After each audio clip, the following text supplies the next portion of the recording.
Good morning students. मैं रेखा शर्मा आपकी MSc previous semester first organic chemistry की ऑनलाइन क्लास ले रही हूँ।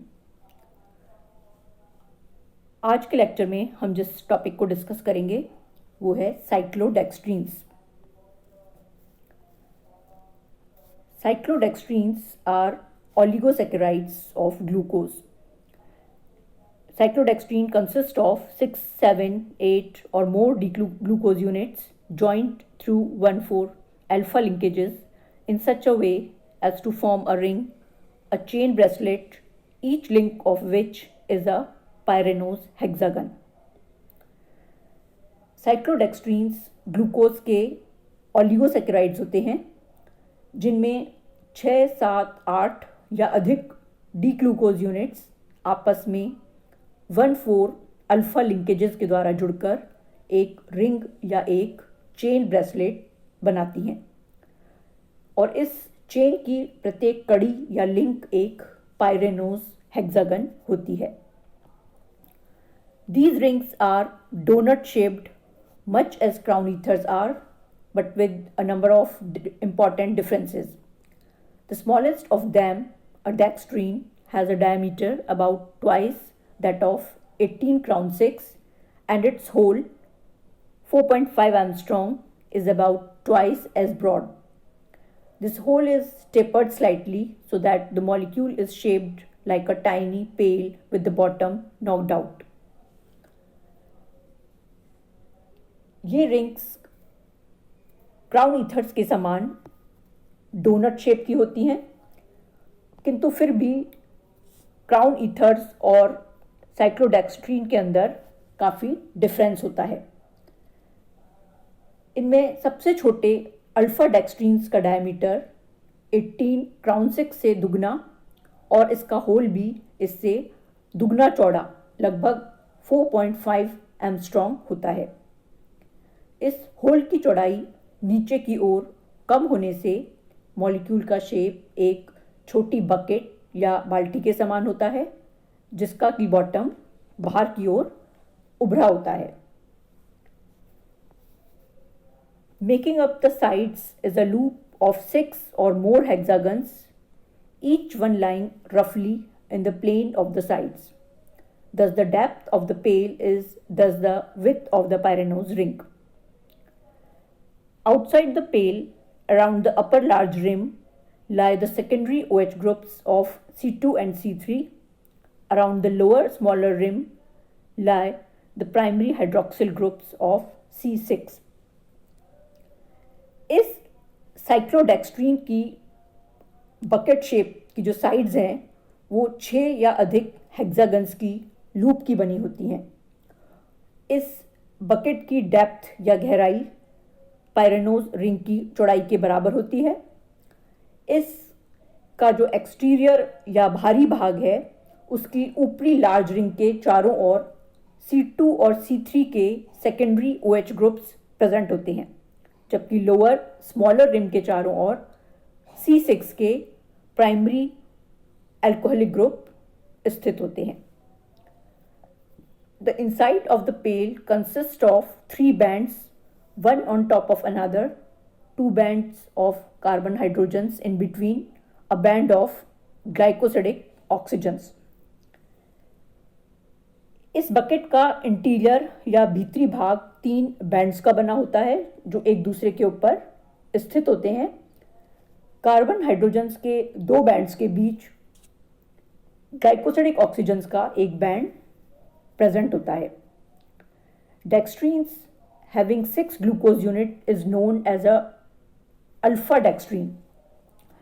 Dextrines having 7 and 8 glucose units are known as beta and gamma dextrines respectively. 6 glucose unit वाली डेक्स्ट्रीन्स alpha डेक्स्ट्रीन्स तथा 7 और 8 ग्लूकोज यूनिट वाली डेक्स्ट्रीन्स बीटा और गामा डेक्स्ट्रीन्स कहलाती हैं। Like a crown ether, a cyclodextrine can act as host to guest molecules. Guest molecules are aromatics, halogens, and fatty acids. Crown ethers के समान एक साइक्लोडेक्स्ट्रीन गेस्ट मॉलिक्यूल्स के लिए होस्ट का कार्य कर सकती है। ये गेस्ट मॉलिक्यूल्स एरोमेटिक्स, हैलोजेंस और फैटी एसिड्स हो सकते हैं। Dextrins form channel type inclusion compounds as well as cage complexes. In contrast to crown ethers, a cyclodextrine has a polar hydrophilic outside and a relatively non-polar lipophilic inside. This leads naturally to two important results. Into its lipophilic interior, a cyclodextrine typically takes as non-polar organic molecule the non-polar end of an organic molecule as a guest, and its hydrophilic exterior confers water solubility on the resulting inclusion complex. ये डेक्स्ट्रीन्स guest molecules के साथ channel type inclusion compounds या cage complexes दोनों ही बना सकती हैं। Crown ethers के विपरीत एक साइक्लोडेक्स्ट्रीन का बाहरी भाग पोलर हाइड्रोफिलिक या वाटर लविंग होता है, जबकि इसका भीतरी भाग नॉन पोलर लिपोफिलिक होता है। और इस विशेष बनावट के दो परिणाम होते हैं। भीतरी लिपोफिलिक भाग के अंदर साइक्लोडेक्स्ट्रीन एक नॉन पोलर ऑर्गेनिक मॉलिक्यूल या ऑर्गेनिक मॉलिक्यूल का नॉन पोलर एंड गेस्ट के रूप में रख सकती है, जबकि इसका आउटर हाइड्रोफिलिक भाग बनने वाले इंक्लूजन कॉम्प्लेक्स की वाटर सॉल्युबिलिटी को सुनिश्चित करता है। इस टेबल में साइक्लोडेक्स्ट्रीन्स और उनके गेस्ट मॉलिक्यूल्स को दिखाया गया है। 6 ग्लूकोज यूनिट पर रिंग वाली साइक्लोडेक्स्ट्रीन्स अल्फा साइक्लोडेक्स्ट्रीन्स कहलाती हैं, जिनका चैनल डायमीटर 6 एंगस्ट्रॉम होता है और इसके guest molecules halogens, aliphatics, benzene derivatives with small substituents हो सकते हैं। 7 ग्लूकोज यूनिट पर रिंग वाली बीटा साइक्लोडेक्स्ट्रीन्स के अंदर चैनल डायमीटर 8 एंगस्ट्रॉम होता है, जिसमें ब्रोमीन, आयोडीन और organics as a guest molecules fit हो सकते हैं। इसी प्रकार 8 ग्लूकोज यूनिट पर रिंग वाली गामा साइक्लोडेक्स्ट्रीन्स, जिनका चैनल डायमीटर 10 to 17 एंगस्ट्रॉम होता है, उनमें आयोडीन और केवल लार्ज ऑर्गेनिक सी गेस्ट मॉलिक्यूल्स के रूप में फिट हो सकते हैं। How well a guest molecule is accommodated depends upon its size and polarity. For example, bromobenzene is too large to fit into a dextrine and does not form an inclusion compound, but it does form a compound with beta and gamma cyclodextrines. There's a similar trend with the halogens.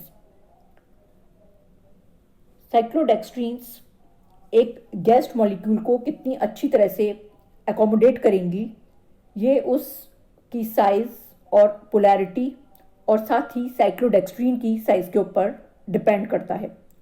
For example, bromobenzene और halogens दोनों ही alpha डेक्स्ट्रीन्स के अंदर fit होने के लिए size में बड़ी होती हैं, अतः इनके साथ इंक्लूजन कंपाउंड्स नहीं बनाती, किंतु बीटा और गामा साइक्लोडेक्स्ट्रीन्स इनके साथ इंक्लूजन कंपाउंड बनाती हैं।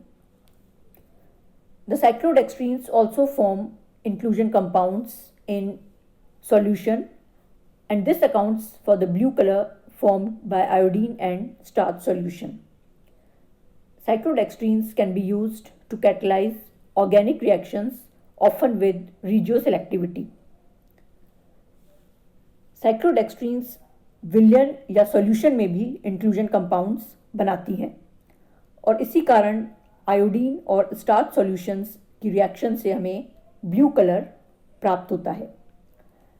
साइक्लोडेक्स्ट्रीन्स को ऑर्गेनिक रिएक्शंस को कैटलाइज करने में भी यूज़ किया जा सकता है, जो कि रीजियो सेलेक्टिविटी दर्शाती हैं। थैंक्स।